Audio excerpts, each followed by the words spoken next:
Dr. Ravi Prakash, are we seeing a new psychological disorder linked to virtual identities? Because in reality, they don't like who they are, but they like who they are becoming online. That is a very, very dangerous, mindset, and also a new age addiction that has proven detrimental in several cases. And the Ghaziabad is the latest.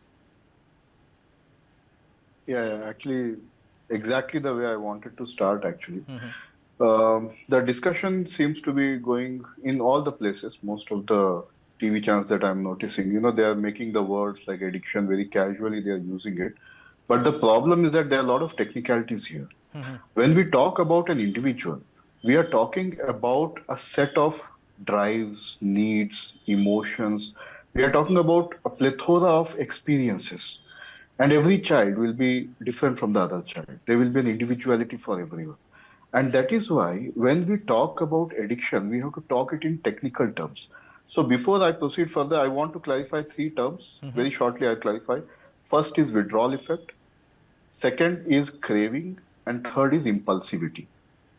I think that if the parents would have these basic things, the nature of craving that a person has, that a child develops over the course of time, they would have seen that they would have, I think, noticed it long back.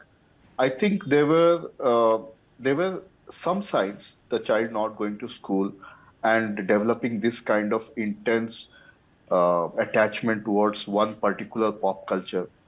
These were clear-cut signs, and when that happens, the craving is bound to come eventually over the course of time. Craving is like hunger. In the state of hunger, the person can go into extreme. And when that is compounded with the emotional and hormonal instability that a teenage person is undergoing, we can only imagine how far the person can go. As Madam was saying about the blue whale thing which happened few years back, we were just in the college, we were studying, and that time also it was something similar. But this is a little different case where three sisters, they committed an act, very tragic act together. So there was an influence which extends beyond an individual. So this is also associated with something what we call as group behavior.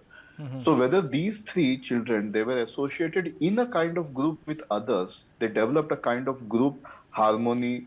See, at the end of the day, all the individuals, they will want some affection, some. So people only talk about dopamine, but it's not only about dopamine. Over the course of time, oxytocin will come when you want some kind of affiliation, affection with people. Over the course of time, serotonin will come. Dopamine will come in the form of achievement also, where you see that you are able to achieve something When better, you've achieved a maybe new in their level mind, or a new new benchmark in level of that particular app. that also plus maybe according to what I read, the Korean culture being little superior to the pop nature of the culture that we have in India. That way, according to their perception, I'm saying.